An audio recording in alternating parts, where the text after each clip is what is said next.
नमाज छोड़ने की कीमत। हम सब चाहते हैं कि हमारी जिंदगी आसान हो, लेकिन हम उस रब का हुक्म टाल देते हैं जो आसानियां पैदा करता है। नमाज सिर्फ चंद मिनटों की बात है, लेकिन हम दुनिया के झमेलों में उलझ कर उसे मुअख्खर करते हैं। एक दिन ऐसा आएगा जब हमारी जान निकल रही होगी और हम तड़प के कहेंगे, ऐ काश मैं एक सजदा कर लेता। मगर उस वक्त खत्म हो चुका होगा। पलट आओ, 5 वक्त नमाज, ये वो रिश्ता है जो हमें अल्लाह से जोड़ता है।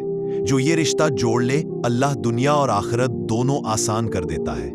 नबी करीम सल्लल्लाहु अलैहि वसल्लम ने फरमाया, नमाज दीन का सुतून है, उसने दीन को कायम रखा, और जिसने उसे छोड़ दिया उसने दीन को ढा दिया। बेशक मैं ही अल्लाह हूँ, मेरे सिवा कोई माबूद नहीं, बस मेरी इबादत करो और मेरी याद के लिए नमाज कायम करो।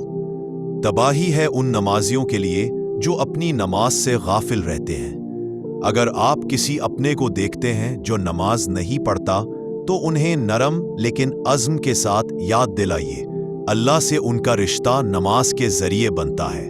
नमाज हर दिन 5 दफ़ा अल्लाह के सामने हाजिरी है। Thank you for watching this video. If you enjoyed it, please hit the like button and the bell notification icon.